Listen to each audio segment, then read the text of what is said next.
I'm Sophia. And I'm Manaya. It's March 15th and you're watching Cougar News Network, brought to you by Ashford Middle School Journalism.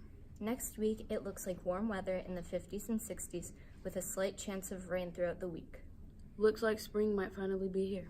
Our top stories today include Trump stripping gray wolf protections, North Carolina getting sued over transgender rights, the host of Jeopardy announcing his cancer diagnosis, and an interview with Mr. Bruce. We now turn to Lily reporting on Trump stripping gray wolf protection across the country. The Trump administration released a statement recently saying they are stripping gray wolf protection across the country. It hasn't been finalized yet, but if it is finalized, you'll be allowed to trophy hunt and capture wolves legally.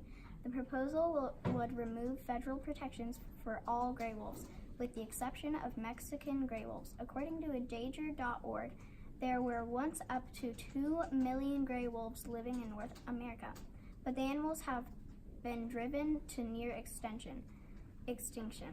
In the lower 48 states by the early 1900s, after passage of the Federal Endangered Species Act in 1973 and the protection of wolf as endangered, federal recovery programs resulted in the rebound of wolf populations in limited parts of the country. Roughly 5,500 wolves currently live in the continental United States.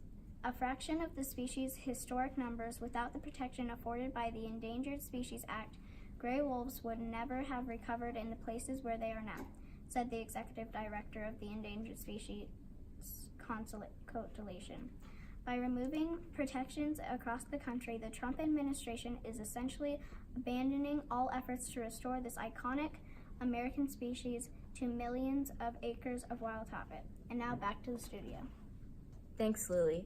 I can't believe he would even propose something like that. Our national story for today is about the host of Jeopardy getting stage 4 pancreatic cancer. Alex Trebek recently announced on YouTube that he has been diagnosed with stage 4 pancreatic cancer. For those of you who don't know who he is, Alex Trebek is a national TV icon and host of Jeopardy, one of the most popular shows on TV since 1984, with over 7,000 episodes filmed and one of the contestants winning over $4 million. He has also won 5 Daytime Grammys for Outstanding Game Host and a Lifetime Achievement Award from the National Academy of Television Arts and Sciences. Alex has received sympathy from fans and the media, even another person publicly telling her story of surviving pancreatic cancer. Alex has also suffered other medical conditions such as 2 heart attacks and tearing an Achilles tendon. He said, with the right treatments and careful planning, I plan to beat this disease. And now back to the studio. Thank you, Colton. That's so sad. He has been part of American TV culture for so long. Yep, since 1984. I hope he beats the cancer. We go now to VZ reporting on North Carolina getting sued over transgender rights. Thanks, Manaya. According to WRAL.com, North Carolina is being sued for mistreatment of transgender people. The state's health plan does not cover hormone treatments or surgeries that it once did. 5 former state employees, along with 2 transgender individuals, are suing the state. The state employee health plan that benefits 72,000 people had once covered the transition, but when Republican State Treasurer Dale Fowle was hired, he oversaw this plan. According to healthcare.gov, without insurance, surgeries can cost up to $15,000, but with the plan, it can cost as little as $3,000. There have been no arrangements to change this health plan at the moment. And now, back to the newsroom. Thanks, VZ. Well, I think that is so sad. Yeah, I hope the transgender community gets more rights, including critical health care. Now to Jemiah and Davion, who are interviewing Mr. Hi, I'm Jemiah. And I'm Davion. We're reporting about the United Way, and I'm here with Mr. Bruce Waller.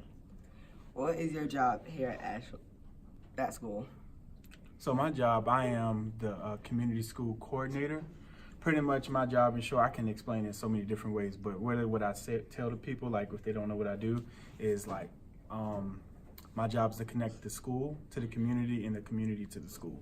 That's in short what I do, but that looks like a lot of different things. What are your favorite things to do here at AMS? My favorite things to do. I love working with students. I love working with 6th, 7th, and 8th graders, and I love working with our teachers and our community partners and our stakeholders to really like rally around our kids. So I love working mainly with students because that's my first love, but I love also working with those in collaboration, whether it's teachers, whether it's administrator, community partners, to really get the support for our kids. So that's what I love to do. What would you like to change about the school? What I like to change about the school, we actually have a lot of awesome things taking place. What I really would like to see, one of the things I really want to see is the support capacity. So we have a lot of different needs at our school, whether it's with the mind, the things that are going on educationally from a standpoint, they need more support in that area. I would love to see more support from, like, whether it's hiring more people, getting more people in the door, diversifying. That's the type of things I would like to see change, just to get more support capacity to make sure that our kids' needs are being met. Because there's so many, it's like almost 800 kids here, I believe. Yeah, so I would love to get that to be changed. What are some of the ways you help students? What are some ways you help the students? So one of the main things that I really do is that I coordinate community partners that come in to work with our students. So like for instance, we just started My Daddy Taught Me That chapter here. We also have links here. We have Big Brothers, Big Sisters. We have Cougar Squad. We also have every second and fourth Tuesday every month, Thursday, is the Cougar Student Talk. So that gives Principal Dockery ideas on like how to work with students, hearing their different thoughts and their feelings about certain things and how they can come up, different strategies they can come up with. One of the ways I really help students is with the homework diner. So every Tuesday we have students K through 12 come in to get homework help, and then you get an awesome free meal from Green Opportunities. So a lot of students get help like that as well, and our parents. Thanks, Mr. Bruce, and back to the studio. Thanks, Jemiah and Davion. I had no idea that AMS had so many services. Me neither. Before we sign off, here are a few more updates for the week. Don't forget to buy your yearbook. There are only 46 books left, so order your copy today at cougarprideavl.com. You can also bring $35 to the front office. I'm Sophia. And I'm Manaya. Signing off. Until next time, Cougar family, have a roarific week. Cougar Pride.